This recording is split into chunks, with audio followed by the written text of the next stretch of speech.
Kannada star director Prashanth Neel, young tiger NTR కాంబినేషన్లో ఓ cinema announce అయిన సంగతి తెలిసిందే. నీల్ డ్రీమ్ ప్రాజెక్టుగా రానున్న ఈ సినిమాను టాలీవుడ్ బడా నిర్మాణ సంస్థ మైత్రి మూవీస్, ఎన్టీఆర్ ఆర్ట్స్ సంయుక్తంగా నిర్మిస్తున్నాయి. కొద్ది రోజుల క్రితం పూజా కార్యక్రమాలు నిర్వహించుకున్న ఈ సినిమా ప్రస్తుతం ప్రీ ప్రొడక్షన్ వర్క్స్ జరుపుకుంటోంది. త్వరలోనే రెగ్యులర్ షూట్ స్టార్ట్ కానుంది. తారక్ వార్ 2 షూటింగ్ అయిపోగానే నీల్ ప్రాజెక్టులో జాయిన్ అవ్వనున్నాడు.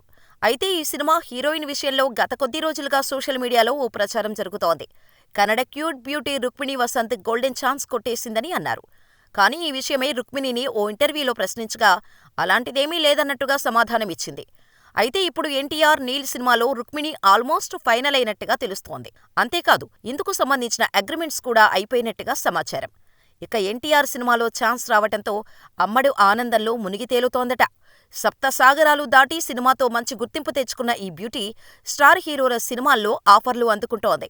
ప్రస్తుతం కన్నడ సూపర్ హిట్ సినిమా కాంతార ప్రీక్వెల్తో పాటు తమిళ స్టార్ హీరో శివకార్తికేయన్, మురుగదాసు సినిమాలోనూ నటిస్తోంది. ఇప్పుడు ఏకంగా ఎన్టీఆర్తో ఛాన్స్ కొట్టేసింది. దీంతో రాబోయే కాలంలో ఈ ముద్దుగుమ్మ పాన్ ఇండియా లెవెల్లో రూల్ చేయడం గ్యారంటీ.